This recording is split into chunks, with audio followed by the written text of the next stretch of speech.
I've come to Jerusalem to better understand who Jesus of Nazareth was by examining what scholars believe is the earliest account of his life, the Gospel of Mark. In this episode, we'll consider why did Jesus come here to Jerusalem at the beginning of Passover week 2,000 years ago? Had he come like his fellow Jews simply to celebrate the Passover meal? Or had he in fact come here to declare himself to be the long-awaited Messianic King? This is a pivotal question, and one we must answer if we want to understand Mark's Gospel. And so in order to answer it, we're going to retrace the steps of Jesus from his arrival on the Mount of Olives until he was arrested later that week in the Garden of Gethsemane.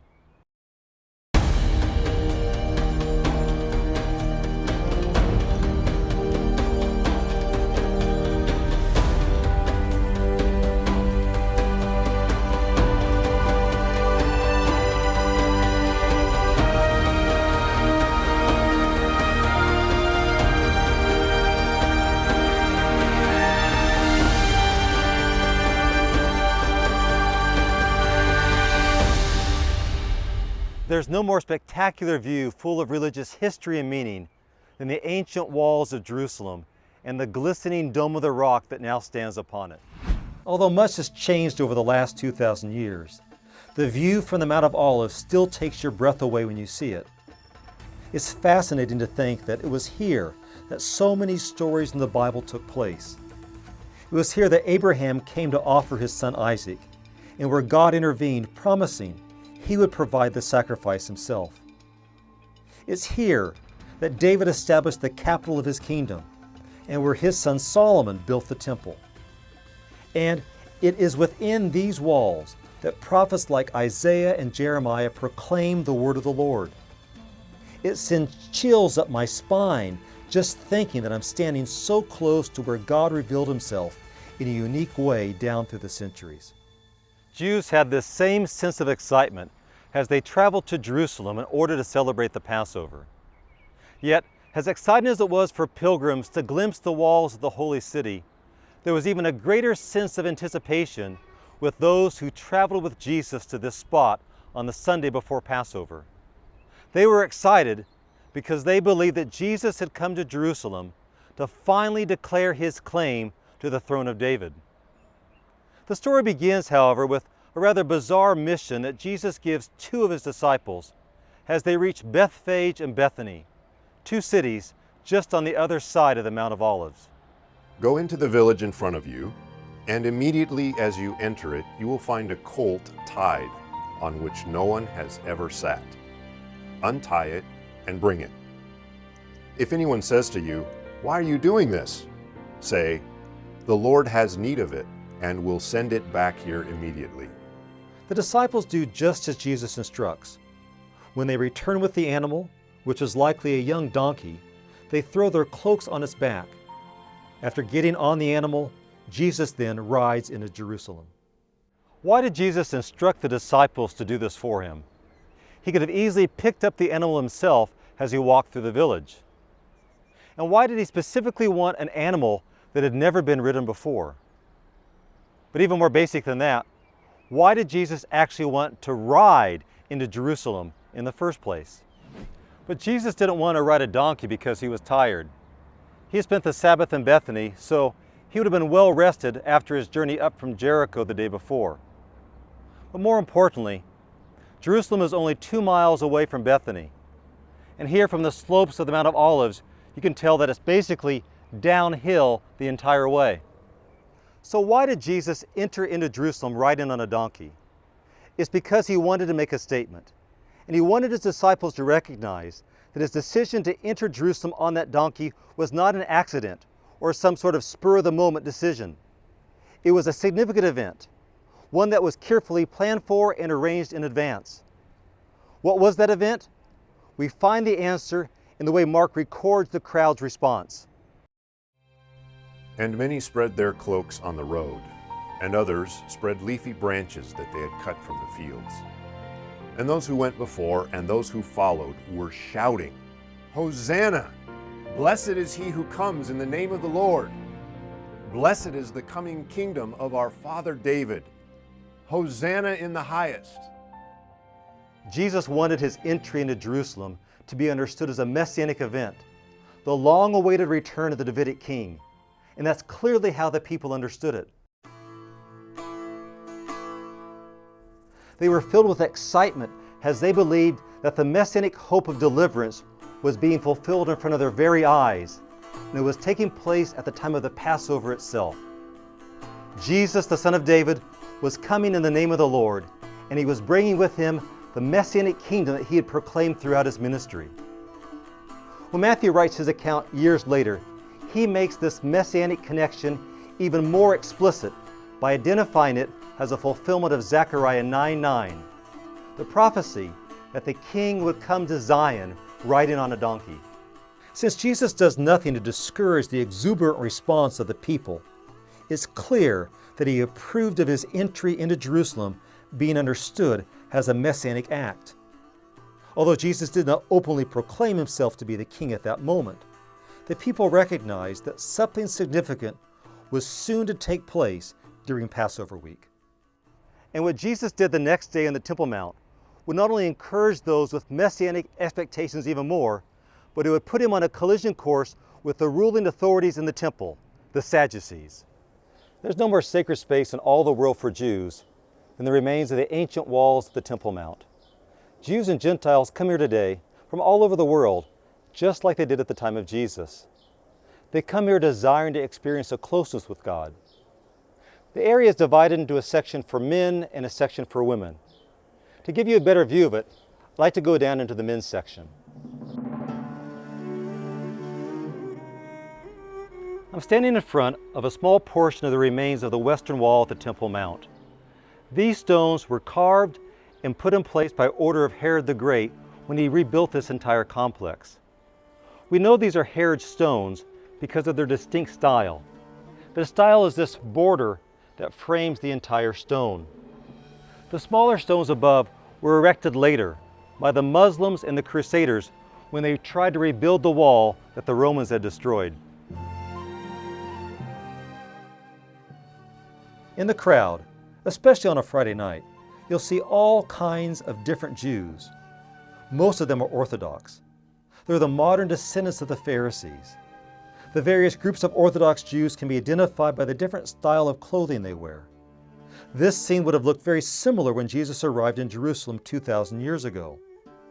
But instead of the different kinds of modern Jews, Jesus would have seen members of the various schools of the Pharisees, the Sadducees, and just regular Jewish people who had come to the temple to worship. Modern Jews come to the Western Wall to pray. They write out their prayers on little pieces of paper in advance and then leave them in crevices in the wall. They also come here to circumcise Jewish boys and to celebrate bar and bat mitzvahs, the celebration when Jewish children legally reach the age when they could decide to follow God's law for themselves. When Jesus came to the temple, he would not have come here, however. He would have entered with the rest of the pilgrims at the main entrance, which is on the southern side of the Temple Mount. And that's where I'd like us to go next. I'm standing on the stairs that once led to the main entrance to the Temple Mount. Jesus would have climbed these stairs and entered the temple through what was once a triple gate at the top, but which today has been blocked off. As its remains still show, the Temple Mount was magnificent. It was the largest religious complex ever built, and it was virtually brand new. A generation before Jesus was born, Herod the Great had massively rebuilt the temple that dated back to after the Babylonian exile. What we see today is just the remains of that expanded foundation, the platform on which Herod rebuilt the temple. That foundation is called the Temple Mount, and it's gigantic. The complex covers about 35 acres, and the original wall surrounding the Temple Mount stood 100 feet above ground and another 60 feet below ground. The temple itself was even taller, standing at 150 feet. It was located somewhere near the place where we now see the Dome of the Rock in the middle of the Temple Mount. When Jesus entered through the triple gates, he would have entered through an underground passage and have come out into the largest area of the Temple Mount, the area known as the Court of the Gentiles. Both Jews and Gentiles had access to this portion of the Temple Mount. Today, this area is occupied by Muslims, and we can still see how large the court of the Gentiles was. It included a covered portico around the perimeter that was 45 feet wide, with columns that were 35 feet tall. The royal stoa on the south side was even larger. Although the court of the Gentiles surrounded the temple, there was a small wall separating it from the area closest to the temple, where only Jews were allowed access. It would have been roughly where we see this small wall here before the stairs that lead up to the Dome of the Rock. Inside this area, there was a court for women, and just beyond it was one for Jewish men. And beyond that was the temple itself, where only priests could enter, and where only the high priest could enter the Holy of Holies. While the Temple Mount was always full of people, when Jesus entered it that morning, it would have been packed more than usual with thousands of Jews who had come to Jerusalem for Passover, as well as for Roman soldiers who were there to monitor the crowds. Many of the pilgrims would have been Jewish males who were required to pay a half-shekel tax. While they could pay the tax in advance without traveling to Jerusalem, it was considered a sacred honor to pay it in person at the Passover festival. In addition to the half-shekel tax, Jews were also required to offer the appropriate, blemish-free sacrifice at the temple for Passover. Depending on a family's economic status, different animals were required. For some it might be an oxen. If it was a poor family, just some small pigeons. But for most people, it was a sheep. According to ancient Jewish sources, the shops where these officially certified animals were sold were originally located on the Mount of Olives. But in order to profit from the sale of all the animals, the Sadducees, who were in charge of the temple and known for being corrupt, relocated those shops and all their animals to an area in the court of the Gentiles. This would not have only filled the court of the Gentiles with a bedlam of noise, but it would have also turned a large portion of it into a virtual zoo. It was hardly the kind of atmosphere appropriate for a place of worship. When Jesus saw what was taking place in the court of the Gentiles, Mark records that he became very angry. And he entered the temple and began to drive out those who sold and those who bought in the temple. And he overturned the tables of the money changers and the seats of those who sold pigeons.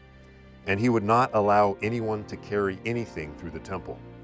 And he was teaching them and saying to them, "Is it not written, 'My house shall be called a house of prayer for all the nations,' but you have made it a den of robbers."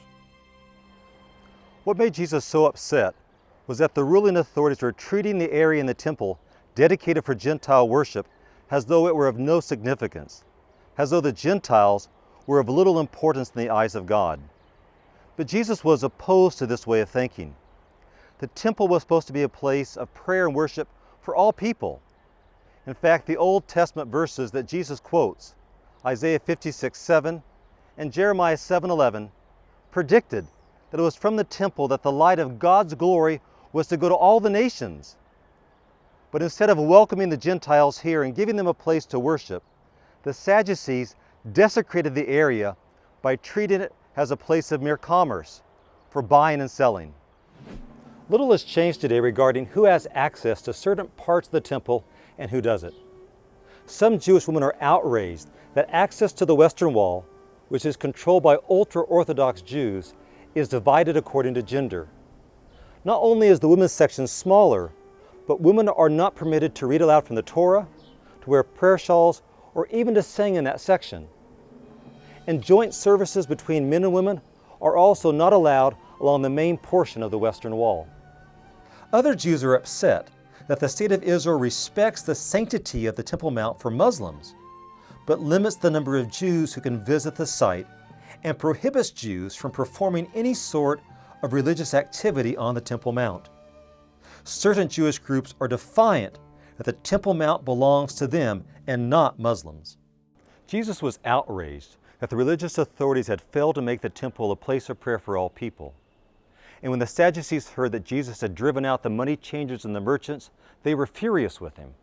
And the chief priests and the scribes heard it, and were seeking a way to destroy him, for they feared him, because all the crowd was astonished at his teaching. What was it about the actions of Jesus in the temple that turned the ruling religious authorities so decisively against him? The answer is found in what happened when Jesus returned to the temple later. And as he was walking in the temple, the chief priests and the scribes and the elders came to him, and they said to him, "By what authority are you doing these things? Or who gave you this authority to do them?" While the religious authorities were certainly opposed to the teachings of Jesus, they were far more concerned by his actions when he climbed these steps and entered into the temple. Why had Jesus taken justice into his own hands by driving out the merchants himself? Instead of overturning the tables and causing such a public spectacle, Jesus could have just condemned the events. Like the prophet Jeremiah, he could have publicly condemned what happened to the temple by addressing the crowds that were there that day. Or for that matter, he could have simply have registered a complaint with the temple authorities themselves. But Jesus did neither of those things, and that's what worried the temple priests. Just who did Jesus think he was to act in that manner? He wasn't a Levite, so he wasn't a priest. There was only one other answer to that question of whose authority that Jesus acted in. And the temple priests wanted to hear the answer from Jesus himself so they could publicly take action against him. But Jesus refused to answer their question. In taking charge in the temple, Jesus was acting as if he had authority over the temple. Outside of the priests who were responsible for the temple and its services, the only other person who had authority over the temple was the king of Israel. It was King David who planned the temple, and his son Solomon who exercised his authority in building the temple. It was the boy kings Joash and Josiah who cleansed the temple and restored its services. So in acting as he did, Jesus was not only challenging the priests at the very center of their authority, which would have been bad enough in their opinion, but he was assuming the authority of a king. His action was clearly a messianic action, just like he had done the day before when he entered into Jerusalem riding on a donkey. The fact that Jesus refused to answer their question confirmed their greatest worries. And in their opinion, Jesus needed to be stopped no matter the cost. And as Jesus continued to speak out against the temple, even declaring that the temple would be destroyed and all of its magnificent buildings, they felt they needed to act and to act soon. Like the crowds of people that thronged around Jesus from Galilee, the priests were certain that Jesus, who they believed was nothing more than a religious charlatan, was about to declare himself to be the Messianic king. And since a king is someone who fights in order to deliver his people from their enemies, they feared that Jesus was about to launch a revolt against the Romans. And they were determined to make sure that that didn't happen. With the popularity of Jesus at an all-time high among the people, how could the ruling religious authorities arrest Jesus without causing the very uprising they were desperately trying to avoid? Many who know the story would probably say that the reason Jesus was arrested and crucified was because of the carefully laid plans of the religious authorities and his betrayal by Judas. But that's not the way the earliest gospel tells the story. According to Mark, the reason Jesus was crucified was because of a decision that he made here in the Garden of Gethsemane on the Mount of Olives. But before we can understand what happened that night, we first need to understand the context in which Jesus understood and carried out his ministry. Throughout his story of Jesus' ministry, Mark recounts a number of times when Jesus intimated that he knew his ministry was on a confrontation path with the Jewish authorities that would lead to his ultimate arrest and his execution in Jerusalem. And taking the 12 again, he began to tell them what was to happen to him, saying, "See, we are going up to Jerusalem, and the Son of Man will be delivered over to the chief priests and the scribes. And they will condemn him to death and deliver him over to the Gentiles. For the Son of Man came not to be served, but to serve, and to give his life as a ransom for many." Jesus had come to believe that it was only through his arrest and death that the people of God could truly be delivered. His views were rooted in his understanding of the purpose of the Jewish sacrificial system and his understanding of the suffering servant of the Lord in Isaiah 53.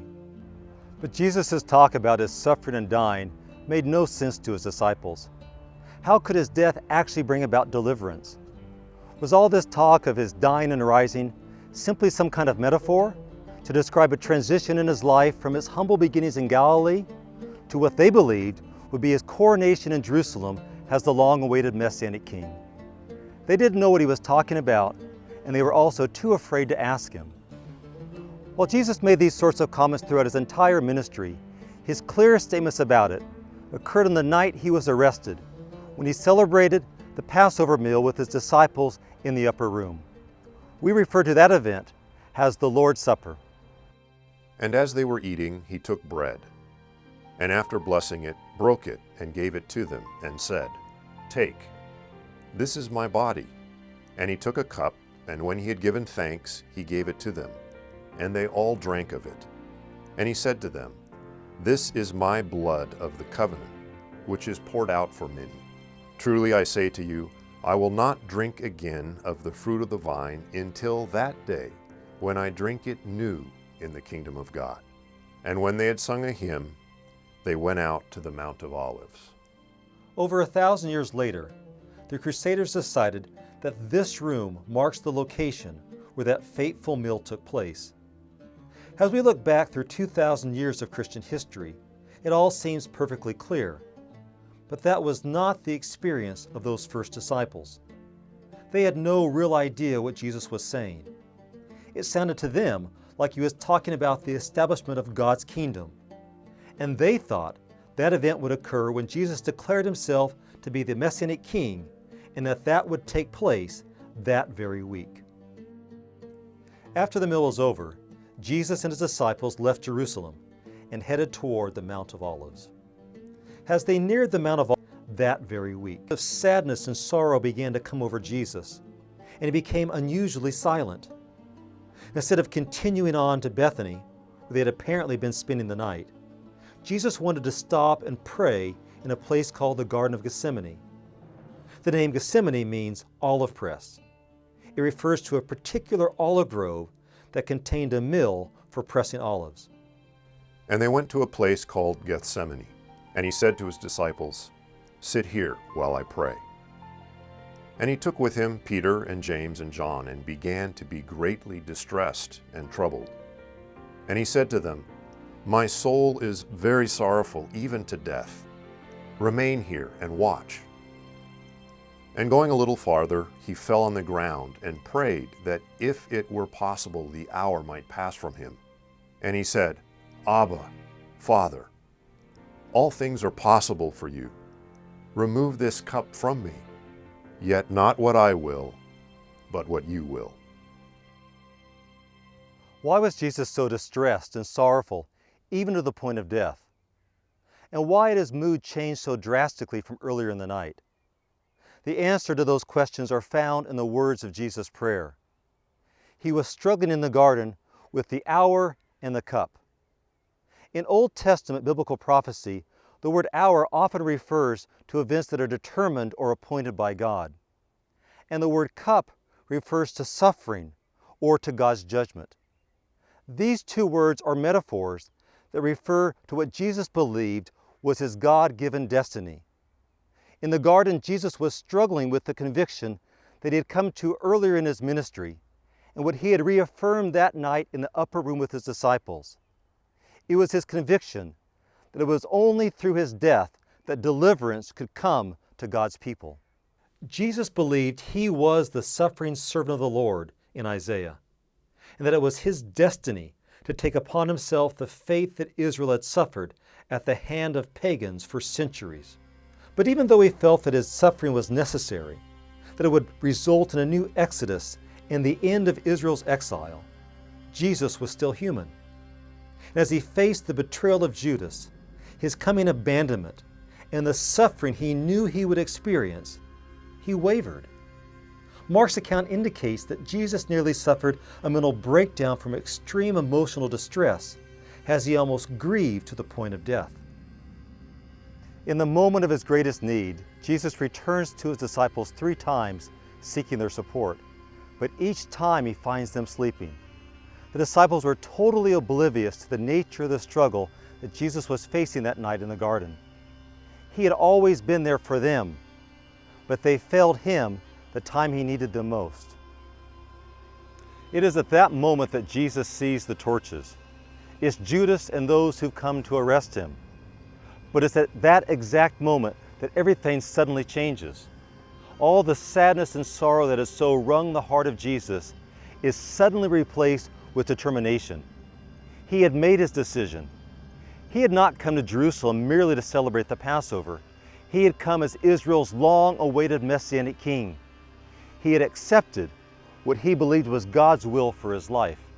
And with that conviction, Jesus resolutely wakes his disciples. Rise up, let us be going. See, my betrayer is at hand. Instead of trying to save his life by fleeing into the darkness, Jesus initiates the encounter with Judas. Jesus goes forward to meet Judas and those who had come with him. He is the Messianic king. He will not turn back. And as king, he goes forth to fight and defeat the enemies of God's people. He has come to Jerusalem to claim his crown, and nothing will cause him to turn back now. Jesus did receive a crown later that day, but it was no royal diadem. It was simply a crown of thorns. How could what started as a week full of such glorious messianic expectation end with the crucifixion and the eventual death of Jesus? What did Jesus think would happen when he surrendered himself that night? What did he hope to accomplish? Did his plans go tragically wrong? Join me next time as we seek to answer these very important questions in the final chapters of Mark's Gospel.